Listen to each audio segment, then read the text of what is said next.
Calling इसलिए है क्योंकि आपको जगाना जाता है कि तुम सिर्फ यहाँ पे खाना खाना, जॉब करना, सुबह 9 बजे उठ के ऑफिस जाना, 5 बजे वापस आना, चलो बच्चा पैदा करना, सिर्फ इसलिए नहीं बने हुए।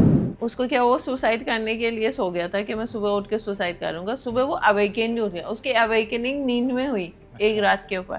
सो जो रेडी है उसके लिए होएगा, बट वो जो कॉल को आंसर करना वो फिर हमारे ऊपर है। आई वुड से usually 99.99% of people miss the call.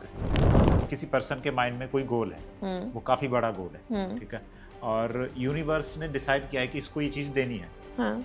लेकिन कुछ चीजें हैं जिसकी वजह से वो वहां पे पहुंच नहीं पा रहा, वो या तो डिजर्विंग नहीं है या कुछ और चीज कहीं पे वो लैक कर रहा है, तो भी यूनिवर्स उसे कॉल देता है। जब आपको ये फोन कॉल मिला था कि आपका जो वीजा है वो कैंसिल है, उसके बाद आपके मन में सबसे पहला थॉट क्या था? सबसे पहले थॉट ये था कि अभी वापस जाके इस हाल में प्रेजेंटेशन कैसे कर दूँ। मेरी ना नेक्स्ट प्रेजेंटेशन बोर्ड रूम में मेरी थी, और मैं ओनली फीमेल थी उस बोर्ड रूम में, है ना। तो एक तो वो प्रेशर कि मेरे को परफॉर्म करना है। उस समय आप किसी को एक्यूज़ नहीं कर सकते हो, है ना। And one trait of narcissistic person ये है कि वो हमेशा बोलेगा आप गलत हो, देखो तुम्हारी प्रॉब्लम है, देखो तुम्हारा दिमाग नहीं चल रहा है, तुम कितनी बेवकूफ़ हो, तुम तो गुड फॉर नथिंग हो। तो by the time you reach the place to think कि हो क्या रहा है मेरे साथ, तब तक आप हिप्नोटाइज हो चुके हो टू बिलीव कि आप ही गलत हो। देखो इंटरेस्टिंग ये है, मैंने खुद की तो अभी तक, जब मैं ये किताब लिखी थी 580 नंबर्स की आई थिंक पास्ट लाइफ देखी थी, बट अभी तो मेरा 903 पास्ट लाइफ देखी अपनी। Just before death, millisecond जब सोल निकलने वाला है बॉडी से, उस समय ऐसे लग रहा है कि the soul turns around and looks, आपके आंखों के सामने पूरी लाइफ चलती है मिली सेकेंड के अंदर। तो उसमें जो लेडी सोर्स को रिप्रेजेंट कर रही थी, उसने बोला कि actually this person did so many wrong things to so many women. इसकी इतनी गलत इंटेंशन थी कि हमने सोचा, and I remember the words very clearly even today, for the modesty of more than 100 women जिनके साथ इसने गलत किया हुआ है। कभी कभी हमारी लाइफ में एक ऐसा पल आता है जो हमारी पूरी जिंदगी को बदल देता है। एक घटना, एक दर्दनाक अनुभव या एक जोर का झटका जो हमें हमारे ही द्वारा क्रिएट किए हुए भ्रम से जगाता है। कहा जाता है कि जब हम लाइफ के जो मैसेजेस यूनिवर्स के थ्रू हमारे पास आ रहे होते हैं उसे हम नहीं समझते, तो यूनिवर्स हमें जगाने के लिए एक जोर का झटका देता है, और उस जोर के झटके के बाद ही कभी कभी हमारी स्पिरिचुअल जर्नी की शुरुआत भी होती है। आज इस वीडियो में हम बात करने वाले हैं एक बुक के बारे में जिसका नाम है ट्वाइस बॉर्न। इस बुक का फर्स्ट चैप्टर है द कॉलिंग। ये कहानी नहीं है बल्कि दर्द, कर्म, आत्म खोज और ब्रह्मांड के नियमों को, यानी कि यूनिवर्स के नियमों को समझने की एक जर्नी है। इसके फर्स्ट चैप्टर में ऑथर ने एक फ़ोन कॉल के बारे में लिखा है कि कैसे एक फ़ोन कॉल ने उनकी लाइफ को पूरी तरह से बदल दिया, और उस फ़ोन कॉल के बाद उन्होंने टूटने या हारने की बजाय खुद को खोजने के रास्ते पर निकलने का निर्णय लिया। आज इस पॉडकास्ट में हमारे साथ इस बुक की जो ऑथर हैं सहर गराचोलू, वो साथ रहेंगी, और उनके साथ बात करते हुए हम जानेंगे कि कैसे उनका एक दर्दनाक अनुभव उनके आत्मिक जागरण का कारण बन गया। और इसमें उन्होंने ये भी लिखा है कि हमारी जब सोल प्लानिंग होती है तो हमारी लाइफ की ज़्यादातर घटनाएं तभी पहले से तय हो चुकी होती हैं, तो इसके बारे में भी बात करेंगे। चलिए उनका वेलकम करते हैं। Hello ma'am. हेलो, कैसे हैं आप? Very good, thank you. आज जैसा मैंने इंट्रो में बताया है ना कि हम बुक पे बात करने वाले हैं, तो ये बुक आपने मुझे भी पढ़ने के लिए दी थी। तो इसका जो फर्स्ट चैप्टर है द कॉलिंग, ये आपके लिए वास्तव में क्या है? मेरे लिए ये है कि फाइनली जब आप रेडी हो, या कि चाहे आप पूरी तरीके से रेडी नहीं हो, बट यूनिवर्स को लगता है अब ये रेडी है ही है ना, अपना काम शुरू करने के लिए। ये इसलिए है, ये द कॉलिंग इसलिए है क्योंकि आपको जगाना जाता है कि तुम सिर्फ यहाँ पे खाना खाना, जॉब करना, सुबह 9 बजे उठ के ऑफिस जाना, 5 बजे वापस आना, चलो बच्चा पैदा करना, सिर्फ इसलिए नहीं बने हुए, और भी एक बड़ा पर्पस हो सकता है जीवन का, ठीक है। तो ये जो कॉलिंग है ना, जब हम उस पर्पस को नहीं जीते हैं, हाँ। मेरे लिए तो वही था हाँ। कि मेरे को अपने पर्पस में, अपने पाथ में, यूनिवर्स का तो सब्र ख़त्म हो गया था कि ये तो सुनने वाली है नहीं, इसको समझ है नहीं, मेरे को ही कुछ करना पड़ेगा। तो मेरे लिए तो वो था कि जो अभी मैं हूँ, यू नो, उसके लिए ये कॉलिंग था कि किसी भी वजह से मेरे को जगाए कि भैया तुम सिर्फ काम करने के लिए, पैसे कमाने और पैसे खर्च करने के लिए नहीं पैदा हुए, और भी बहुत कुछ होना है लाइफ में। तो मेरे लिए तो वो था, मेरे को वापस अपनी अलाइनमेंट में लाने के लिए। क्या हर इंसान की लाइफ में ऐसा कोई ना कोई पल आता है जब उसे यूनिवर्स की तरफ से कोई कॉल आती है, कुछ होता है? ये तो सर्टेनिटी के साथ नहीं बोल सकती कि हर अच्छा। एक के लिए होएगा, हाँ। क्योंकि हर एक इंसान की जर्नी अलग होगा ना। हाँ। हर कोई, देखो स्पिरिचुअलिटी में भी जो हमारे आत्मा है उसमें भी एक एज होती है, मैंने सोल एज के बारे में बोला है किताब में ना। तो अब अगर कोई नर्सरी में है, उसको कॉलिंग नहीं आने वाली, क्योंकि अभी उसका टाइम ही एंजॉय करना, अभी सीखना है लाइफ। ये उन लोगों के लिए यूजुअली होता है जो कैपेबल है और एज, सोल एज के हिसाब से उस मकाम में पहुंच चुके हैं कि अब वो कुछ कर सकते हैं। लेकिन हर एक के लाइफ में 100% ऐसे कुछ होएगा, कोई ऐसे problem, challenge, situation, sometime just awakening. अब जैसे न्यूटन में जाके एप्पल ट्री के नीचे बैठ गया, उसके सर पे एप्पल गिरा, ग्रेविटी डिस्कवर हुई। ये कोई चैलेंज नहीं था एज सच, है ना, बट एक कॉलिंग थी, राइट? तो किसी भी फॉर्म में आ सकता है, बट मैं यकीन के साथ नहीं बोल सकती कि हर एक के साथ होएगा। जिसका टाइम आया है वो होएगा, बट हर एक के लाइफ में एक ऐसे टाइम आएगा या सिचुएशन 100% मतलब आ जाएगा जिसमें वो अपने आप को, अपने लाइफ को बेहतर करने की अपॉर्चुनिटीज यूनिवर्स देंगे, एंड बार बार होएगा। यूजुअली चैलेंजेस के थ्रू, जैसे मेरे बुक में है, या न्यूटन की तरह बस एकदम से हो गया, या एकार्ट टोले जो बुक लिखा हुआ है पावर ऑफ नाउ, है ना, उसको क्या, वो सुसाइड करने के लिए सो गया था कि मैं सुबह उठ के सुसाइड करूंगा। सुबह वो अवेकन उठ गया, उसकी अवेकनिंग नींद में हुई एक रात के ऊपर। सो जो रेडी है उसके लिए होएगा, बट वो जो कॉल को आंसर करना वो फिर हमारे ऊपर है। आई वुड से usually 99.99% of people miss the call. किसी पर्सन के माइंड में कोई गोल है, वो काफी बड़ा गोल है, ठीक है, और यूनिवर्स ने डिसाइड किया है कि इसको ये चीज देनी है। हाँ। लेकिन कुछ चीजें हैं जिसकी वजह से वो वहां पे पहुंच नहीं पा रहा, वो या तो डिजर्विंग नहीं है, या कुछ और चीज कहीं पे वो लैक कर रहा है, तो भी यूनिवर्स उसे कॉल देता है। एक्चुअली डिजर्विंग तो सब है, ओके। सिर्फ ये कि उनको पता नहीं है और उनको विश्वास नहीं है कि वो डिजर्विंग है, सेल्फ कॉन्फिडेंस कम है। यानी कि उस चीज को पाने के लिए, रेडी करने के लिए यूनिवर्स कॉल देता है। हाँ, कॉल देता है ओके। कि उठ जाओ, अब मतलब आपकी बारी आ रही है, आपको काम करना है। तो यूजुअली पीपल सोचते हैं कि मैं कैसे करूँगा, मेरे से तो नहीं होएगा। Fear of failure, embarrassment, rejection, है ना, कि कोई मेरा मजाक उड़ाएगा और नहीं हुआ तो लोग क्या बोलेंगे, है ना, इस वजह से हम नहीं करते। या कि हम बहुत लेजी है, यू नो, बहुत ही आलसी है, और हमारे को लगता है कि क्यों करूँ, इतना ऑलरेडी लाइफ में बहुत कुछ चल रहा है, कौन एक और पंगा लेगा टाइप्स, है ना, तो प्रोक्रेस्टिनेट करते हैं। बट अगर यूनिवर्स आपको कॉल दे रहा है, इसका मतलब, एक तो हम सारे डिजर्विंग है, बट अगर स्पेशली यूनिवर्स आपको कॉल दे रहा है, इसका मतलब तो 100% यूनिवर्स को भी है कि भाई उठो, you know. But mostly we don't do it because हमारे को खुद के ऊपर विश्वास ही नहीं है, और जिंदगी के ऊपर भी विश्वास नहीं है। आपने इसके चैप्टर में बताया है कि आपको एक फोन कॉल आया, जब आपको ये फोन कॉल मिला था कि आपका जो वीजा है वो कैंसिल है, उसके बाद आपके मन में सबसे पहला थॉट क्या था? सबसे पहले थॉट ये था कि अभी वापस जाके इस हाल में प्रेजेंटेशन कैसे करूँ। मेरी ना नेक्स्ट प्रेजेंटेशन बोर्ड रूम में मेरी थी, और मैं ओनली फीमेल थी उस बोर्ड रूम में, है ना। तो एक तो वो प्रेशर कि मेरे को परफॉर्म करना है, और तो ये डिफेंस मैकेनिज्म होती है हमारे माइंड की। हमारी माइंड ना बहुत क्विक है टू सेव अस। तो फर्स्ट थॉट वाज कि मेरी तो हालत ख़राब है, अब मैं प्रेजेंटेशन दे दूँ और कैसे दूँ, और मैं दे पाऊँगी। और फिर उसके बाद मैं सोचने लगी थी कि फिर उसके बाद क्या, अब कैसे करूँ। तब तक मैंने डिसाइड किया हुआ था कि थोड़ी सी डीप ब्रीदिंग करके अपने आप को काम करके वापस अंदर जाना है। तो वहाँ तक तो पहुँची नहीं हूँ कि सोचूं करना क्या।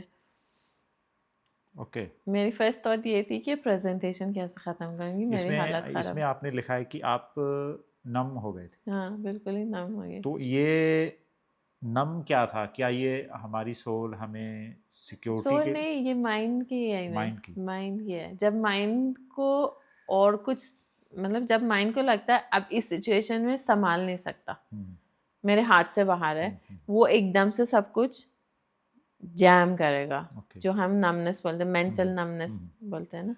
तो the mind jams everything and finds a distraction. अब मेरे लिए वो प्रेजेंटेशन डिस्ट्रैक्शन थी, बट मैं बॉडी माइंड के हिसाब से बिल्कुल ही नम हो गई थी।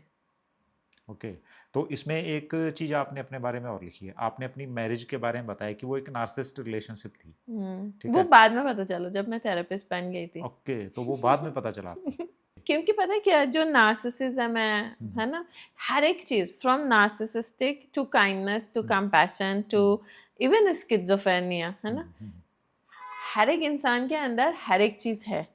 जब कोई एक चीज आउट ऑफ बैलेंस हो जाता है ना, जब कोई एक चीज इतना हमारी ट्रेट्स उसमें हम उसमें फोकस करते हैं और उसी ट्रेट को हम सिर्फ यूज कर रहे हैं ना, तो फिर you are diagnosed clinically as a schizophrenic person और मतलब सफरिंग फ्रॉम स्किज़ोफ्रेनिया और नार्सिसिज्म, राइट?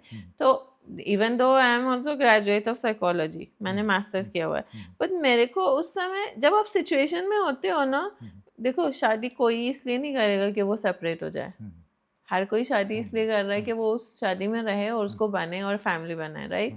तो जब आप उस सिचुएशन में हो and you are trying to save your family, है ना, सो कॉल्ड फैमिली, तो आप ये चीज़ें नहीं सोचते हो यूजुअली।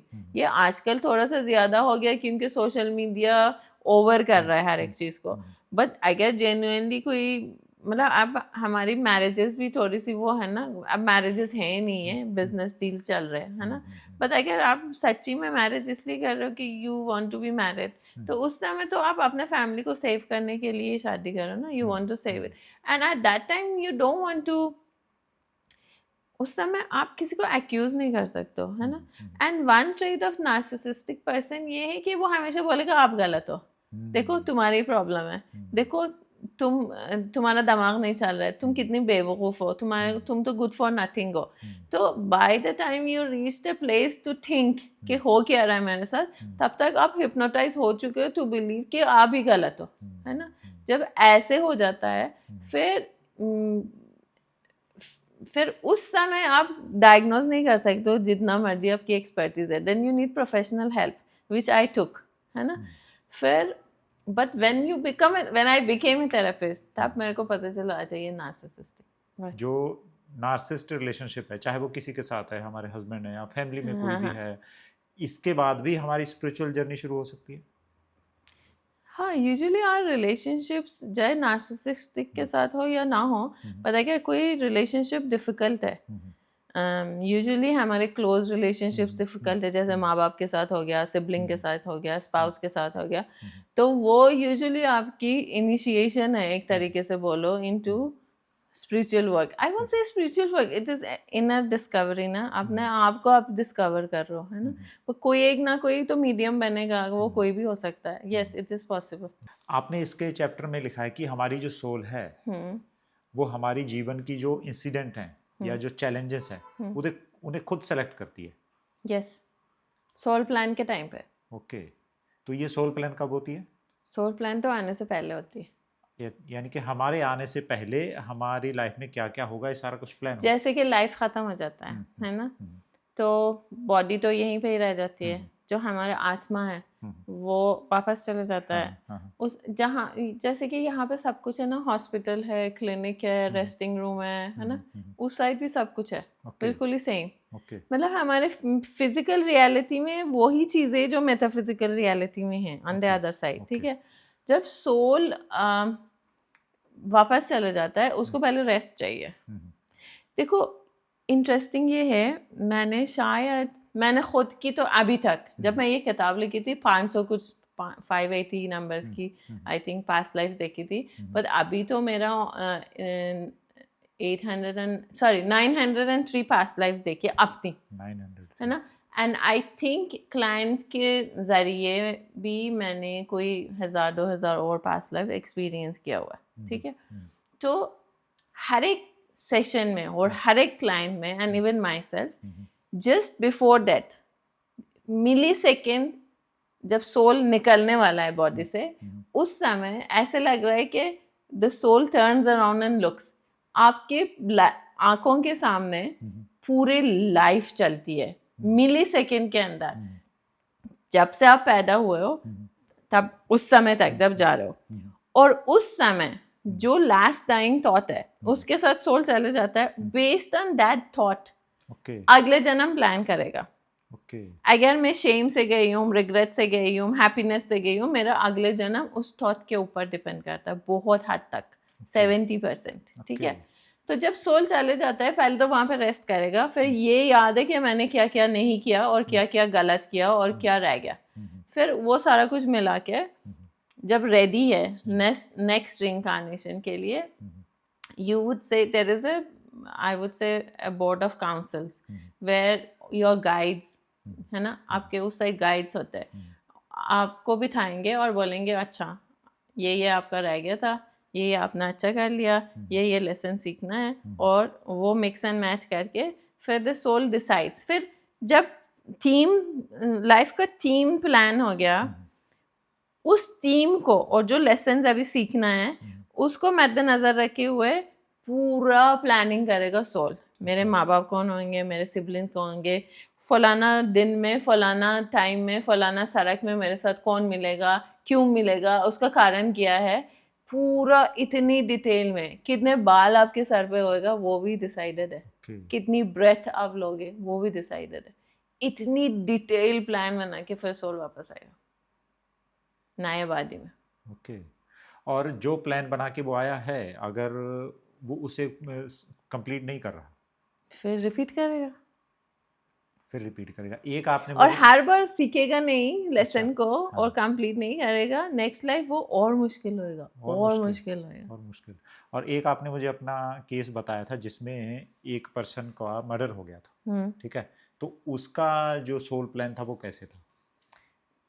आई थिंक ये जो मैंने किताब में लिखा हुआ है, जो आपने बुक में लिखा कि यूनिवर्स ने उसको हटा दिया था। तो ये ना केस मेरे पास आया था थ्रू उनकी कोई फ्रेंड थी, उन्होंने आके मेरे को बोला था कि मेरे को तो रात को मेरे को फील होता है कि ये जो मेरा फ्रेंड का मर्डर हुआ है वो मेरे पास है, और जब फिर मेरे को डर लगना शुरू हो गया क्योंकि 3-4 बार मेरे साथ हुआ, और जब मैंने मैं अपना फ़ोन लॉक करके उसमें रखती हूँ, साइलेंट में रख के सो जाती हूँ, क्योंकि वो जर्नलिस्ट थी। तो वो शी टोल्ड मी, बट इस पर जब मेरे को डर से मेरे को लगा कि इसने मेरे को उठा रहा है, बोल रहा है फ़ोन देखो, और जब मैं फ़ोन देखा मेरा फ़ोन ऑन है और उसके ऊपर आपका फेसबुक का पेज है, और आप पास्ट लाइफ के बारे में कुछ लिखा हुआ है, मैं बहुत लिखती थी पहले फेसबुक में। तो शी सेड मेरे को लगा कि मेरे को आपके पास आना है, ठीक है। तो फिर हमने पास्ट लाइफ के थ्रू नहीं, but there is something which I do which is called soul macrocosm drama, you know. उसमें ग्रुप ऑफ पीपल होते हैं, वो रोल प्ले करते हैं। तो हमने उस रोल प्ले के through I create energy grid, और उस ग्रिड में बहुत कुछ चेंज होता है। हर कोई मतलब you will not recognise yourself if I record you will be talking like the other person. आपका हर एक चीज़ वैसे होगा। तो उसमें we had this understanding, मतलब sometimes we channel the source also a lot of time। तो उसमें जो lady source को represent कर रही थी, उसने बोला कि actually this person did so many wrong things to so many women। इसकी इतनी गलत intention थी कि हमने सोचा, and I remember the words very clearly even today, for the modesty of more than 100 women जिनके साथ इसने गलत किया हुआ है, हमने सोचा इसको बिफोर टाइम हटाएंगे। और जो बंदे का जिनका मर्डर हुआ था उनका रोल प्ले कर रहा था, बार बार बोल रहा था कि मेरा टाइम नहीं था, मेरे साथ तो इनजस्टिस हुआ है, मेरे को जल्दी क्यों वापस जाने को बोल दिया या हो गया, ये गलत था, ये मेरे सोल प्लान नहीं था, ठीक है। तो जब हमने पूछा कि नहीं था, फिर सोर्स से किया सोल प्लान नहीं था, बट इसने मतलब बहुत, मैं क्या बोलूँ, बहुत गड़बड़ किया हुआ था। तो इसलिए the divine decided he can not be, he is destroying, he can not be in the, मतलब ही कांट बी अलाइव। और अगर मैं आपसे पूछूं कि कर्मा के बारे में आपका क्या मतलब है? हाँ, एक्चुअली शुरू में मेरी एक टीचर थी, आई थिंक उसके बाद मैंने डिसाइड किया कि मेरा कोई टीचर नहीं होगा, मैं रिसर्च के थ्रू इनर जर्नी करूँगी। उसने मेरे को, क्योंकि मैं तो ईरान से हूँ, हमारे वहाँ पे कोई कर्मा कुछ है नहीं, it's like you have to do good now and that's it, ये लाइफ खत्म होएगा। इसके बारे में आपने लिखा हाँ, है। तो जब उन्होंने कर्मा के बारे में बोल रही थी, वो इतनी फियर पैदा कर रही थी मेरी और मेरी फ्रेंड के साथ, कि मेरे को उसकी शक्ल देख के मेरे को लग रहा था इतना क्या हो गया, मतलब ठीक है कुछ गलत किया है तो पनिशमेंट मिलेगी, वो तो माँ बाप से मिलती है। और मैं दिमाग में सोच रही हूँ कि भगवान है और भगवान इतना अच्छा है, तो फिर भगवान क्यों पनिश करेगा किसी को, माँ बाप तो पनिश करते नहीं है ना। मेरी छोटी सी दिमाग में वही चल रहा था उस समय। तो फिर मेरे को था कि I have to study karma, because I can, if you make me scared of something ना, I will go head on into it. मेरी एक स्टबर्ननेस है, मेरी जिद है, आप मेरे को डराओगे मैं आपको ख़त्म करूँगी, मतलब आपको नहीं, वो डर को ख़त्म करूँगी। तो मेरे को था ये तो नहीं हो सकता, ये गलत है। तो जब मैंने रिसर्च किया, as per me karma is nothing, basically karma way of life है, एक प्रिंसिपल है, law of cause and effect, हम उसको कर्मा बोलते हैं हिंदी में और संस्कृत में। बेसिकली इट इज सेइंग कि जिस इंटेंशन से आपने कुछ शुरू किया, उस इंटेंशन जाके यूनिवर्स में जाके उसकी कॉन्सिक्वेंसेस होंगे, ठीक है। ऑब्वियसली मैंने कुछ सोचा, फिर मैंने उसके बारे में कुछ किया, तो उस कुछ करने में कितने लोग अफेक्ट हुए। और लॉ ऑफ अट्रैक्शन इसके साथ क्लब होता है कि इंटेंशन अच्छाई का था या बुराई का था, इट डजंट मैटर, बट उसकी जितनी भी एनर्जी फ्रीक्वेंसी है ना, जैसे जैसे लोग वैसे सोचते, वो रास्ते में मिल जाता है। तो ये जो मेरा छोटा सा स्नोबॉल था, अब इतना जायंट हो गया। बट ये प्रॉब्लम ये है कि ये लीनियर नहीं जाता, ये सर्कुलिक साइक्लिक मोशन में जाता है कर्मा और एक्शंस हमारी। तो कर्मा का क्या मतलब है, जहाँ से कोई चीज़ शुरू हुई है उसी में जाके ख़त्म हुई। तो अगर मैंने आपके बारे में बुरा सोचा, शुरुआत मेरे से हुई, चाहे आपको हर्ट हुआ या आपके साथ गलत मैंने कर लिया, पर एंड में तो मेरे को ही आके हिट करेगी। तो मैंने इतने से शुरू किया कि आज मेरे साथ ना हैरी ठीक नहीं बोला, उसको पता होना चाहिए कि कैसा है। तो आप गए, किसी और ने आपके साथ गलत किया, और वो किसी और करके अब मैं घर आ रही हूँ, और मेरा let's say someone who is important to me, उसने मेरे साथ ऐसे बोला, आपको स्ट्रेंजर ने कुछ बोला, आपको इतना फील नहीं हुआ, आपका मूड खराब हो गया, ठीक है, बट मेरा इंटेंशन तो सबक सिखाना चाहिए और मेरे को आके पता दे कि गलत हो गया। बट मेरे को तो मेरे पति ने गलत बोल दिया, उससे मेरे को कितना दुख होएगा, क्योंकि मेरा अपना है, कैसे बोल सकता है ना। एग्जाम्पल दे रही। तो ये कर्मा है, ये जो जहाँ से शुरू होता है कोई भी चीज़, गुड बैड अगली, वहाँ से जाके ख़त्म होएगा, लेकिन रास्ते में आपने जैसे बहुत कुछ उठाएगा, तो एक छोटी सी पेबल इतना बड़ा माउंटेन बन के वापस आएगा। और जब इट हिट्स अस, फिर हम कहते मैंने इतना कुछ बुरा तो नहीं किया। हाँ, बुरा नहीं किया था, मे बी इतना गंदा सोचा भी नहीं था, बट एक बार यू शूट आउट, फिर वो यूनिवर्स अपना साइकिल कंप्लीट करेगा। फिर वो नहीं सोचेगा कि उसने इतना सोचा कि इतना सोचा, वो अपना साइकिल कंप्लीट करके वापस आएगा। इससे मैं रिलेट करता हूँ 100%। जो पास्ट लाइफ रिग्रेशन के बारे में आपने इसमें बताया, तो जब आपका पास्ट लाइफ रिग्रेशन हुआ था फर्स्ट टाइम, वो आपका एक्सपीरियंस कैसा था? आई थिंक वो जो थेरेपिस्ट थी वो बहुत ही लकी थी, क्योंकि मैं बहुत रेडी थी। ओके। मैं अभी शुरू में बोली थी ना, आपको रेडी होना चाहिए। उसने सिर्फ मेरे को बोला रिलैक्स, है ना, एक हमारी प्रोग्रेसिव रिलैक्सेशन टेक्निक है, उसने मेरे को प्रोग्रेसिव रिलैक्सेशन किया, और वो हिंदी में बोलती थी। अब मैं अभी तो मैं हिंदी में बोलती हूँ, बट आप सोचो 16 साल पहले तो मैं हिंदी मेरे को समझ ही नहीं आती थी। तो मैं कोशिश कर रही थी कि मैं अंडरस्टैंड करूँ कि वो मेरे को रिलैक्स कर रही है ना। तो उसके बाद उसने बोला 5 4 3, जैसे हम वापस जाते, बाय द काउंट ऑफ 3 मैं दूसरे पास्ट लाइफ में थी, और मैं वो बोल रही हूँ कि हाँ मैं अपना आपको ऐसे देख रही हूँ, मतलब very fast, I was so ready, है ना, या कि I was so ready, या कि she was so good, I don't know, but I think I was the best subject. That was a very eye-opening experience. I think वो एक turning point है। उसके बाद मैं कभी वो पर्सन रही नहीं हूँ। Okay. मतलब जो पर्सन उस क्लिनिक के अंदर गई और जो पर्सन बाहर आई, अनरिकग्नाइजेबल। नेक्स्ट क्वेश्चन इसी से रिलेटेड, ऐसा क्या हुआ था उसमें? क्लियर अंडरस्टैंडिंग मिली थी मेरे को। Okay. ये जो पास्ट लाइफ देखने लोग सोचते कि पास्ट लाइफ जाके देखूं मैं क्या थी, ये कोई इंटरटेनमेंट नहीं है, ये हाँ, थेरेपी है ना।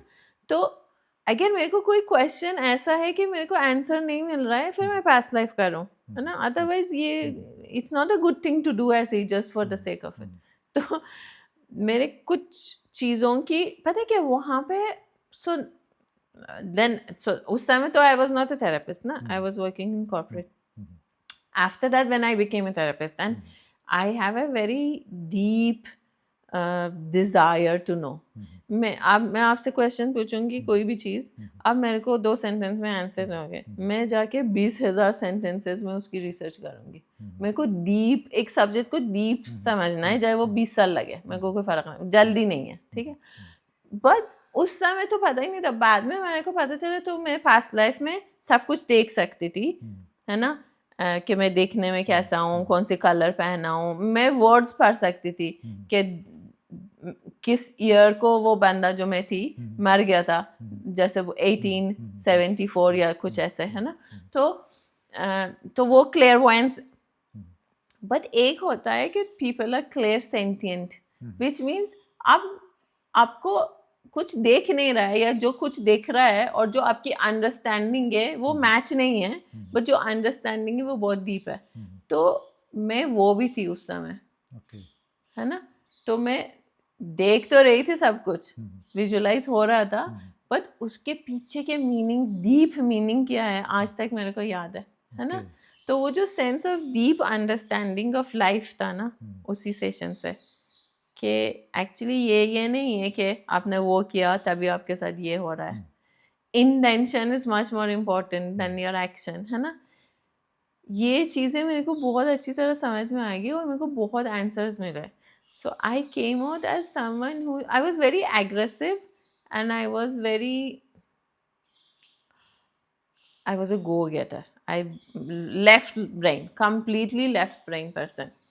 मेरे को आप कुछ भी बोलोगे, मेरे को फैक्ट्स, फिगर्स, नंबर्स दिखाओगे तो मैं बिलीव करूँगी, नहीं तो विश्वास नहीं करूँगी. मैं बाहर आई कोई और. मेरे को तो नोइंग से ही प्यार हो गया इतना कि अच्छा, लॉजिक और रीजन का कोई फायदा ही नहीं लाइफ में, वो सिर्फ जिंदगी को और ख़राब कर लेता है ना. नोइंग से होना है, विजडम होना चाहिए. तो वो शिफ्ट मेरी फर्स्ट सेशन में हुआ था. तो इसमें बुक में आपने लिखा है कि आपकी 598 पास्ट लाइफ उस समय हुई थी. तो ये पूरे का एक्सपीरियंस आप बता सकते हैं? कैसे बताऊँ पूरे का एक्सपीरियंस, अभी तो 903 है. मतलब इन सब से क्या लेसन आपने निकाला होगा? देखो, जो मैंने बुक में लिखा है वो तो 1 or 2% of what I have experience है, कुछ भी नहीं है, क्योंकि उतना कुछ मैं लिख नहीं सकती, है ना. The universe is too vast and मैं बोल नहीं सकती कि लोग रेडी नहीं हैं, क्योंकि मैं कौन होती हूँ मैं ऐसे बोलने के लिए.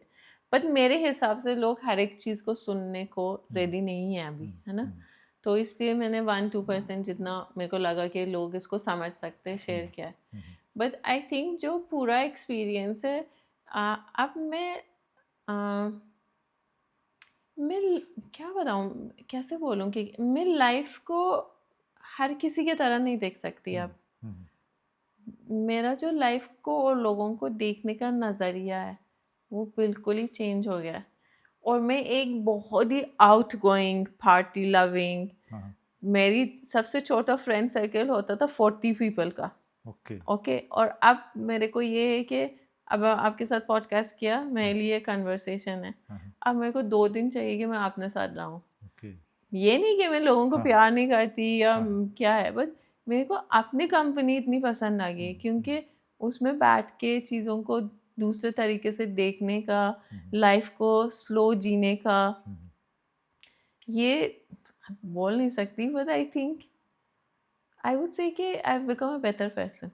अगर किसी इंसिडेंट में, किसी भी रिश्ते में या किसी भी तरह की सिचुएशन में कोई इंसान बहुत ज़्यादा डीपली हर्ट हो गया है, तो उसके बाद वो खुद को कैसे दोबारा नॉर्मल लाइफ में लेके आया, लाइफ को दोबारा शुरू कैसे करे बहुत डीप हर्ट होने के बाद? सो बेसिकली आई थिंक जो मेरे आज की समझ है ये कि अगर कोई हमारे को हर्ट कर रहा है या हम कोई सिचुएशन में हर्ट हो रहे हैं, चलो उस समय तो हमारे को प्रॉब्लम उस बंदे या सिचुएशन के साथ है कि ऐसे किया, ऐसे हो गया, विक्टिम, है ना. पता है कि डीप डाउन हम सोचे हमारे को याद आएगा कि सोल प्लान मैंने डिसाइड किया था कि ये होने वाला है, नंबर 1। सेकेंडली, हर कोई चीज़ रीज़न की वजह से होती है, ऐसे तो कुछ होता नहीं है, law of cause and effect. तो अगर मेरे साथ अभी हो रहा है, इसका भी कोई वजह होगा। And instead of focusing on the issue कि मैं हर्ट हुआ हूँ, विक्टिमहुड को निकालना चाहिए और ये सोचना चाहिए कि अगर मेरे साथ ये हो रहा है तो मैं इससे क्या सीख सकती हूँ, है ना? ये मेरे को क्या सिखाने की कोशिश किया है, ये इंसिडेंट, ये हर्ट, इससे मैं बेहतर और बेटर कैसे बन सकते हैं, है ना? अगर हम इस चीज़ में फोकस करेंगे फिर तो इट्स नॉट वेरी डिफिकल्ट। हम देखो, ये साइक्लिक मोशन है, हम लेयर्स होती है, हर एक हर्ट की भी लेयर्स होती है, हम बार बार वापस तो जाएंगे। हमारी एक ना बड़ी अजीब सी चीज़ है ह्यूमन बींग्स में कि वो हर्ट्स को, इमोशनल डैमेज को, ट्रॉमा को यूज टू हो जाता है। वो एक ज़माने में ये चीज़ें हमारा घर बन जाता है, ये फैमिलियरिटी है ना? मेरी एक फ्रेंड है, 2-3 कुछ हुआ था, काफ़ी कुछ हुआ था। फिर मैंने एक दिन उसको बोला कि पता क्या है, तुम्हारे को आदत हो गई है कि टेंशन में रहना, स्ट्रेसफुल सिचुएशन क्रिएट करना, क्योस क्रिएट करना, हर एक चीज़ को प्रॉब्लम समझना, हर एक चीज़ को ऐसे करना कि अगर कोई चीज़ पीसफुल भी है ना, तुम 2 दिन के अंदर उसको प्रॉब्लम बनाते हो। फिर वो जाके सोच लिया था, शायद सोच ली थी इस चीज़ के बारे में। तो हर्ट को भी अगर हम घर बनाएंगे तो कभी भी उससे बाहर नहीं आएंगे। बट अगर हमारे को ये समझ में आएगा कि इसका भी वजह है, ये मेरे को बेहतर करने के लिए आया हुआ है और इसमें कोई लेसन है, कोई एक ऐसे इम्पोर्टेंट लेसन और इन्फॉर्मेशन है कि मैं अगर उसको समझ सकूं तो मैं पूरे अपनी मेरी लाइफ चेंज हो सकती है। अगर इस चीज़ पे फोकस करेंगे फिर हर्ट से बाहर आना ज़्यादा मुश्किल नहीं है। बट ये सब के लिए फिर विक्टिमहुड को ख़त्म करनी पड़ेगी। अगर हमेशा ही मैं बेचारी, फिर तो हमेशा ही मैं बेचारी ही रहूँगी ना। एक इसमें आपने और लिखा है चैप्टर की स्टार्टिंग में ही कि यूनिवर्स हमें मैसेज भेजता है, या जिसे आपने द कॉलिंग नाम दिया है। अगर यूनिवर्स हमें या किसी को भी कोई मैसेज देने की कोशिश कर रहा है तो वो हम यूनिवर्स का जो जोर का झटका होता है उससे पहले कैसे वो मैसेज अपने पैटर्न्स को देखो ना। आपकी लाइफ में पैटर्न्स क्या है ना?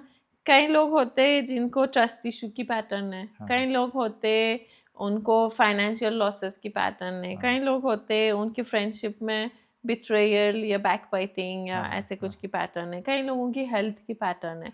आपकी जो पैटर्न्स है ना वो आपको बताएंगे कि कहाँ पे यूनिवर्स वेट कर रहा है कि आपको जगाने की। पर अगर वो पैटर्न्स आप नहीं समझ रहे हो फिर तो एक थप्पड़ तो मारनी पड़ेगी फिर। ठीक है। अब अगर जो लास्ट क्वेश्चन है इसका, अगर कोई इंसान अपनी लाइफ के सबसे बुरे दौर से गुजर रहा है उसके लिए आप क्या कहना चाहेंगे? वो कैसे उससे बाहर आ सकता है? देखो, मेरे को अब ये भी एक है ना, डेफिनेशन क्या है कि सबसे खराब टाइम मेरा क्या डेफिनेशन है ना? अगर हर कोई हमारे, हाँ जी, अगर हम 2 चीजें माने, फाइनेंशियली और रिलेशनशिप, दोनों में, ये दोनों में से कोई बुरा हाल नहीं हो सकता मेरे हिसाब से। द ओनली बुरा टाइम इज जब आपका हेल्थ कॉम्प्रोमाइज्ड है, है ना?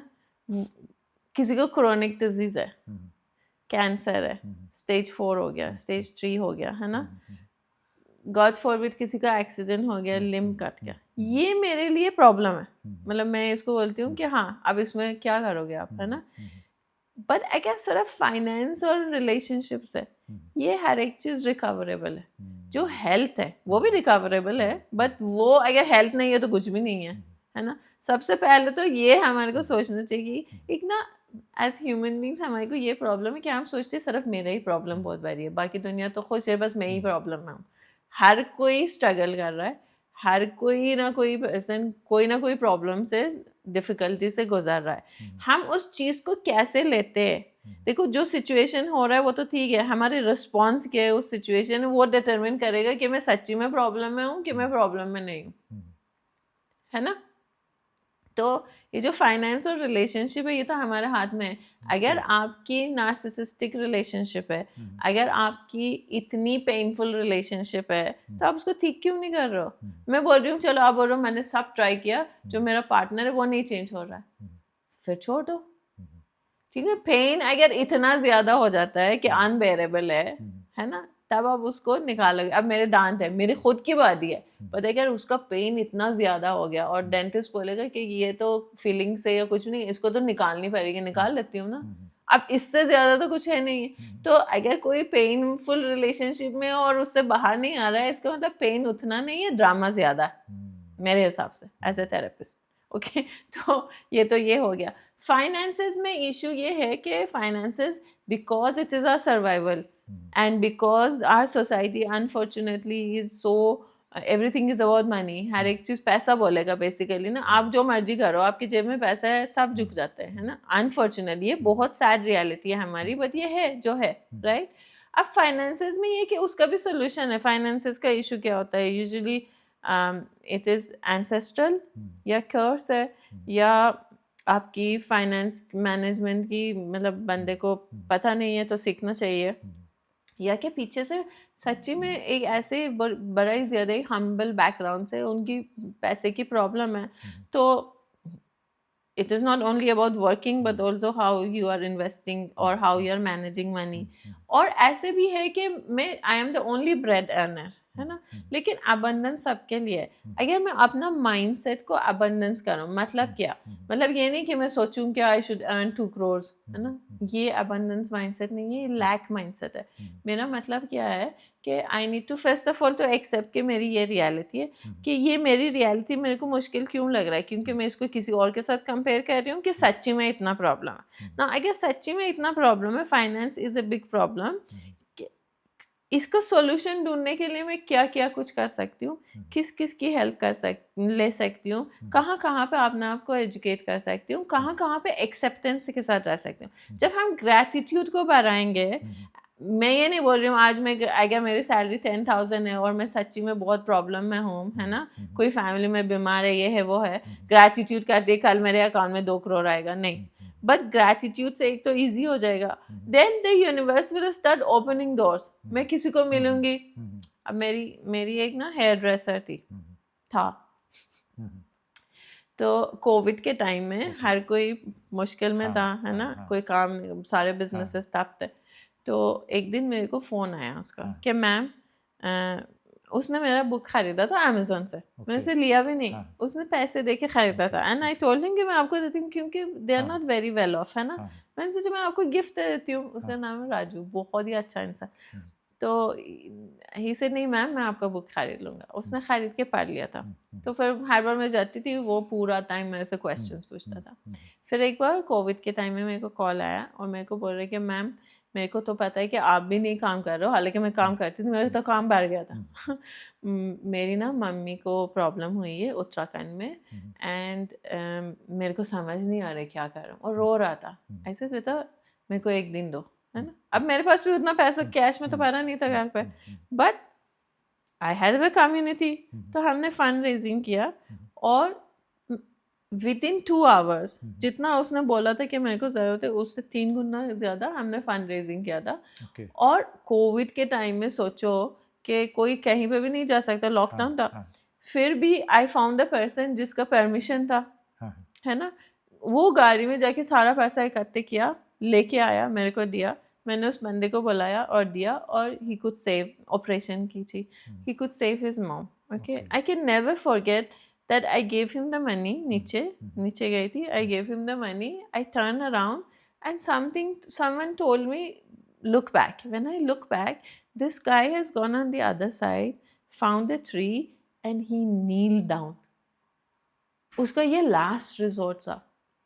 ये भी घर में बैठ के सोच सकता था ना, मैं तो पुअर हूँ, मेरे तो भगवान नहीं थी, ये मेरे तो मम्मी की जान जा रहा है, मतलब सब कुछ नेगेटिव सोच सकता था।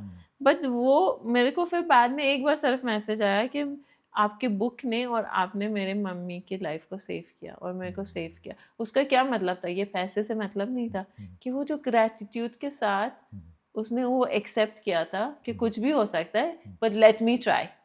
और 40 लोग जो उसको जानते भी नहीं थे, मेरे को ही जानते थे, है ना, मेरे थ्रू। देखो ये यूनिवर्स का काम, ये मैं नहीं हूँ।